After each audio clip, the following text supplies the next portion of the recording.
excited to dive into the 6-unit apartment building project that you did without syndication, while working a full-time job and exercising, because you have a pretty robust schedule besides work, and you have some other real estate that you take care of. And so we've been able to work together since June. So what is that now?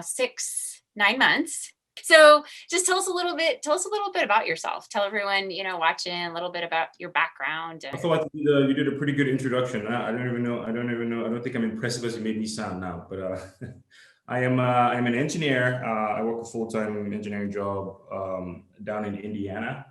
Mechanical engineering by trade, but I work as a controls engineer now. And then I do real estate on the side. I've been dabbling in real estate for it's going on 4 years now.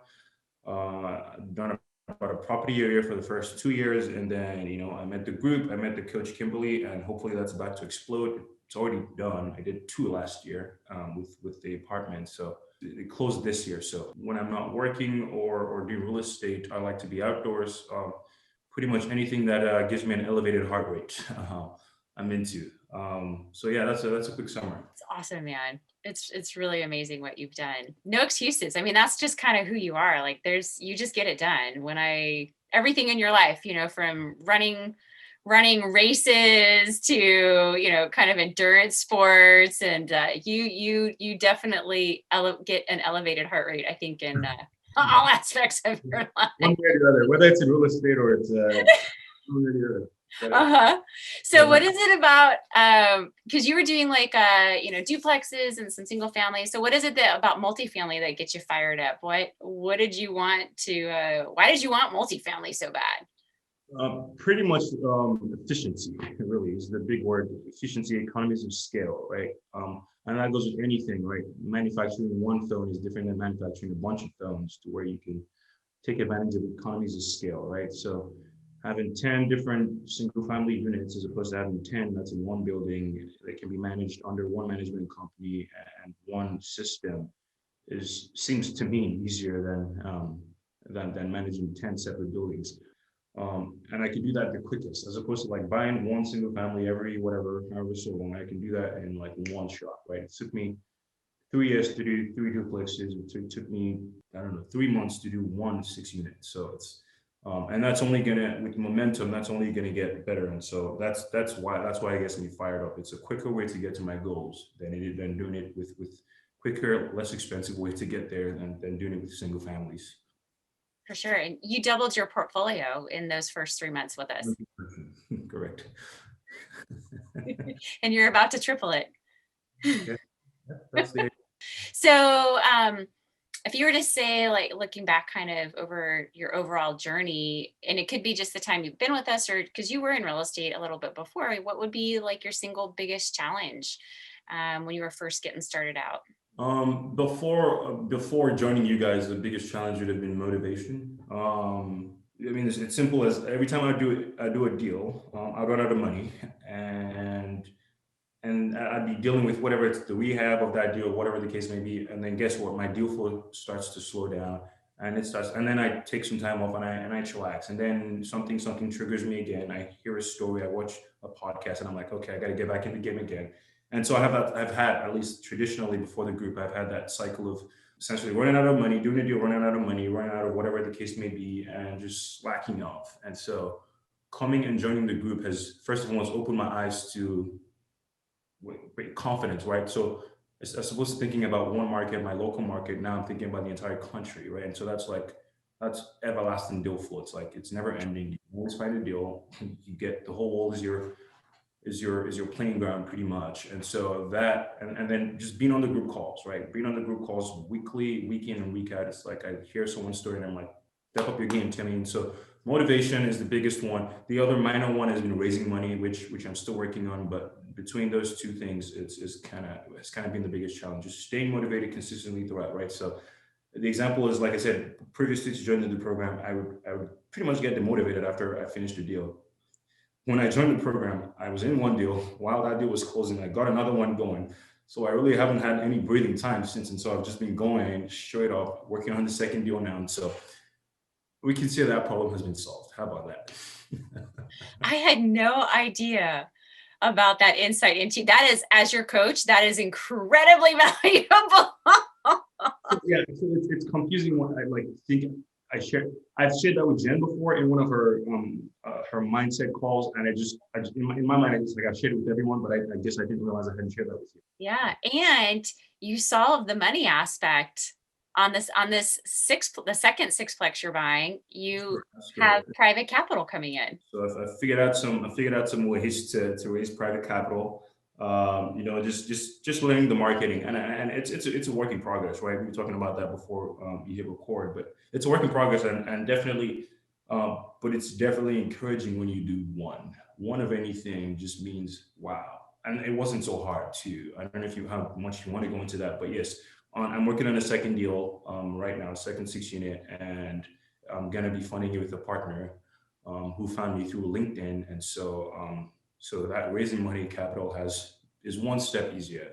I should say it's one step easier than it was 2 months ago, for sure. So well, and it's really been interesting because if we look at your first deal and your second deal and compare them, you have your efficiency, you met your efficiency goals, right? Because they're both in the same town. You can use the same team. So there's a lot of efficiencies in that standpoint and things you didn't have to figure out on the second deal. So we've spent time on the second deal focusing in on other aspects like the partnership. right.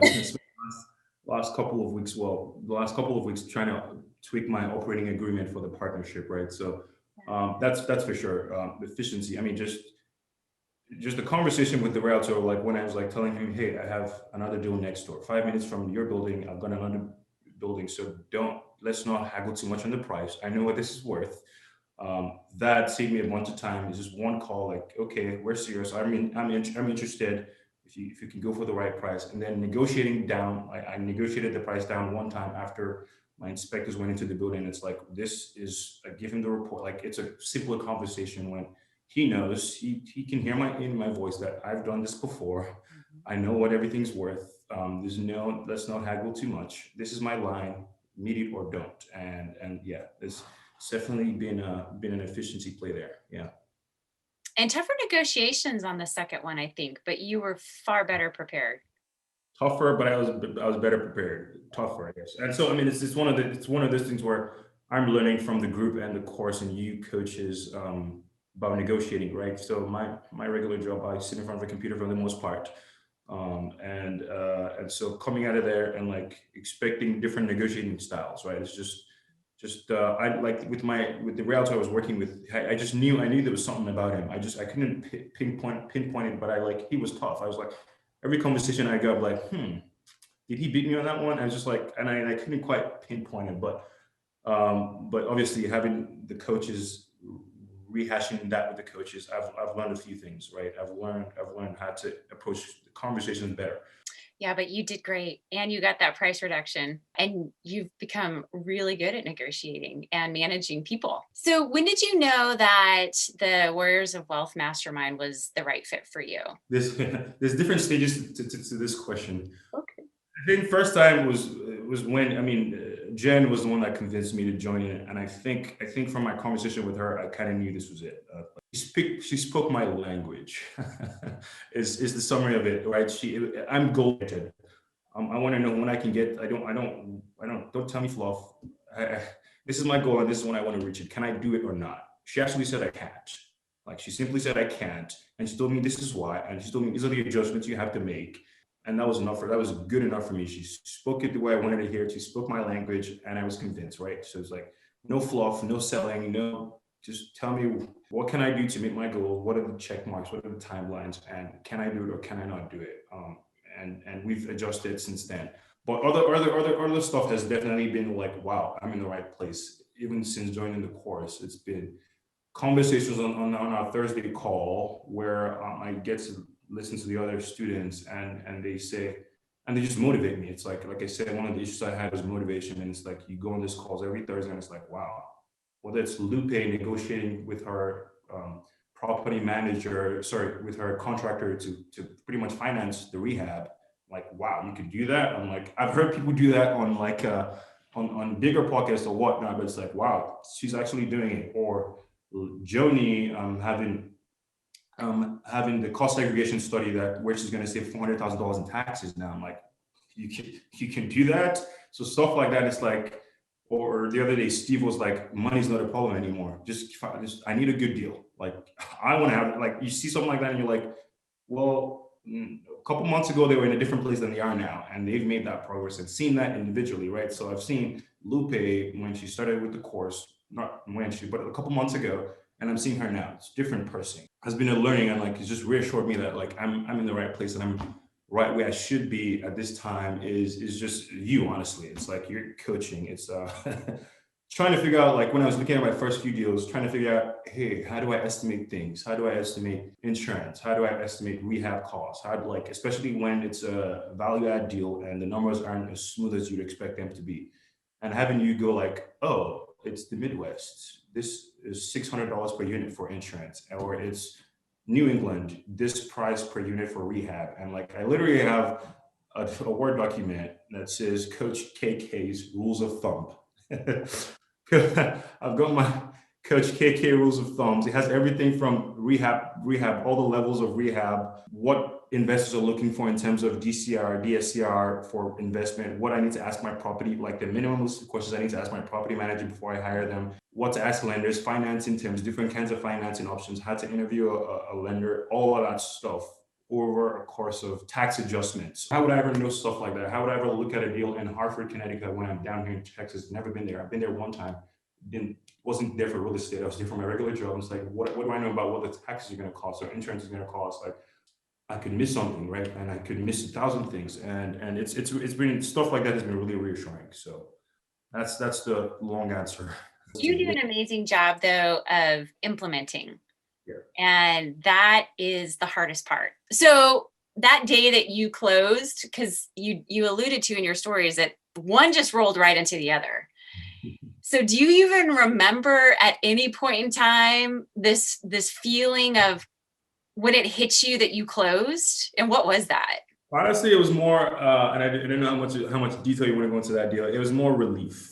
Relief was the biggest thing. It was like this thing I was working on for a couple of months is out of my plate because I compartmentalize it really well. When I have stuff to do, I don't want to put other things on my plate too much, right? So this one thing was, and just for reference, I had a hard time closing on the deal because of my lender. I had issues with my lender. They were taking way too much time than they should have to close. And so that ended up being a little frustrating at a certain point. And like I said before, I don't like to haggle with people too much. It's not in my need. Well, it's not my preference. And so I ended up having to haggle my lender a lot prior to closing. And so at certain times I was feeling like I was disappointing people. I was feeling like I was disappointing my attorney who was working on this deal for months and it doesn't close, he doesn't get paid. The listing agent as well was like, I'm disappointing this person. When it was done, it was relief. It was like, wow, all these people are going to be happy now. Like I was the person of my word and I didn't disappoint all these people. That confidence to where I'd never seen this place before. Like I said, never been to Hartford except one time for work years ago. And buying a property in there, it's like, I really just did that. So it's a combination of relief and it's like, what can I do now? And I'm not like a big celebrator. I didn't pop any champagne or anything, but I took a good long nap. I'd say that. It was I slept so long. I woke up early and I needed to do something. So I went to the gym the next morning. It's like, come on, this is too much sleep. Like you're stressed about something and then instant it happens and you like, now it's for a property that I haven't seen for the life of me. I've never seen this thing. I literally don't even have pictures. They never sent me, I kept trying to get people to send me pictures. A bunch of people told me this is good. Inspector told me it's good. Appraiser told me it's good. This people told me it's good. And so it's like, I am not more professional than they are. I don't know their jobs more than they do. And so I'm happy to see my check in my account every month, right? So the checks tell you it's good. My checks tell me everything is good. So what are the numbers on this deal? Tell us, what this is doing. It's doing about, it's going to do $8,000 a year. $8,000 in cash flow around, or $8,900 a year in cash flow, 6 unit. I bought it for $340. I only put $20-some thousand into it. So cash and cash return is around 38%. Pause right there. You put $20,000 in 23,000 in. And your cash on cash is 38%. 38%. I'm gonna pause right there because anybody that's listening that's been looking at numbers, they're like, that's some sick cash flow. Because the 8,000 to 9,000, I don't want anyone to miss that. Like 8,000 to 9,000, like, what's 8,000 to 9,000? Where are you getting 38% on your money? Not including equity, not including mortgage paid out, not including depreciation or tax benefits. Including depreciation or that, yeah, no, that's just right. Put 23 into it, yep, and that's going to be the yearly cash flow. And so, from that deal, what changed? Everything's changed. Well, a lot of things have changed. I mean, the first one is I've talked about it before. It's confidence, right? It's actually my personal confidence, confidence in conversations. I'm like, don't give me this interest rate lender because I know what I can get. I know what I've gotten in the past.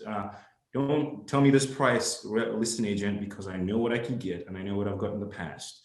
With my investor, right? Like I said, I'm going to be investing with an investor on this other deal. It's like, well, have you ever invested in Hartford before? You want my money for Hartford? Have you ever done anything there before? I'm like, yes, I have. 5 minutes down the block, I have. I know what the numbers are like. I have my property manager lined up. I have he's going to charge this. I have my insurance lined up. They're going to charge about $5,000 per year or this amount per unit. I've got everything lined up. And that really is a great segue into the last question, which is now that you've got this one under your belt, and I'm going to say two because the second sixplex is going to close anytime now. What is next? So I think I mentioned this initially, but I mean, the goal for me for now, at least, and I'm not going to see beyond too far. The goal is to replace my full-time income, right? So I'm trying to hit that the level 1 financial freedom, where you replace, well, more than my expenses, but my current full-time income. And then that's going to give me some breathing room to do things, right? So right now it's just hustle. The goal is to do that hopefully by the end of this year. So it's hustle. It's hustle from now on. After I close this deal, I need to take a step back and breathe. I need to figure out my liability. I have to set up LLCs to protect myself. I don't know what's the word for that. I think Jen had a word for asset protection. Asset protection. I need to figure out my asset protection. Thinking about refinancing or HELOC on some of those properties. I would do that once this next deal is closed.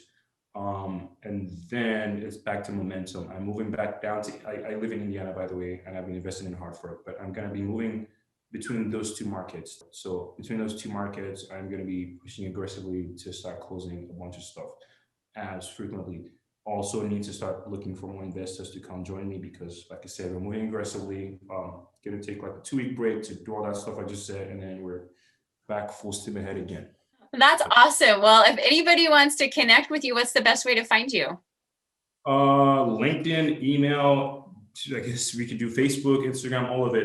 Either one. LinkedIn, Facebook. You can reach me on both of those. Just my name, first name and last name. Yeah, reach me. Let's talk. Always looking to talk to investors, whatever the case may be. To invest in my deal, to invest in your deal, to show me a lender that you have, I can give you contacts that I have, whatever the case may be. If you like real estate and you like fitness or whatever the case may be, just let's talk. Let's have a conversation.